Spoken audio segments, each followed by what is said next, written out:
Fresh Prince of Bel-Air aired on September 10th, 1990, and was an immediate success. With its hip cast and relatable storylines, it gripped audiences around the nation and eventually in the world. Willard Christopher Smith Jr. was cast as the lead, a funky streetwise jokester with an insatiable lust for honeys. Critics did praise the rising new talent, but it was a voice actor from San Diego named James Avery that blew everyone away, and consequently changed television and cinema forever. Now this is a story all about how my life got flipped, turned upside down, and I'd like to take a minute, just sit right there. I'll tell you how I became the prince of a town called Bel-Air. James Avery was cast as Philip Banks, a lawyer and family man. Casting director Godard remembers the day James was cast.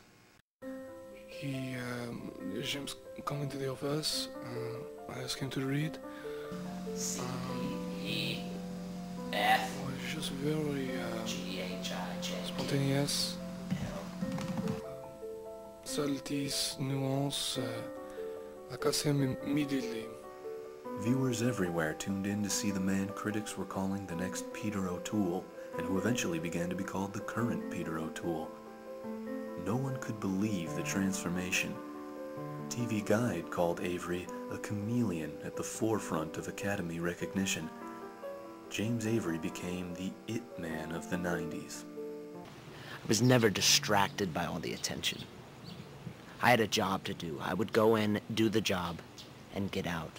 You know, the role, it called for a brawny, strong, competent African-American with a heart of gold.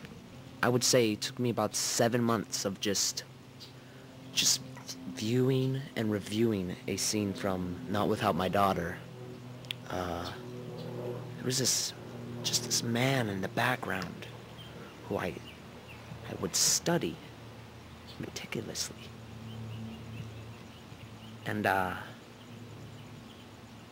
was finally then that I could become Philip Banks.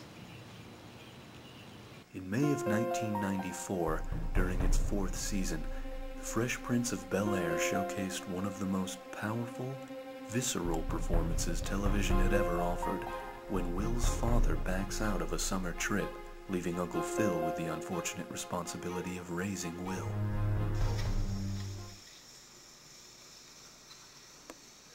I'm sorry, Will. You know what, actually this works out better for me. You know, the slimmies of summer come to class wearing next to nothing, you know what I mean? Will, it's all right to be angry.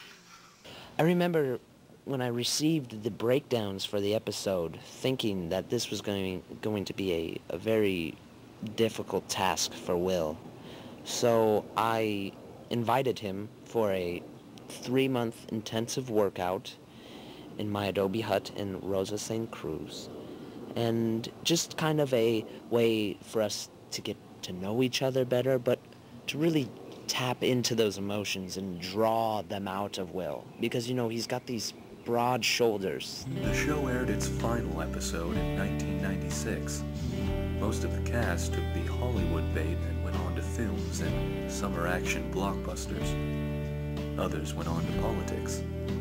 But one cast member wasn't biting. He stays waiting in the wings for that next special role from which the hearts of the nation would benefit. James Avery is waiting.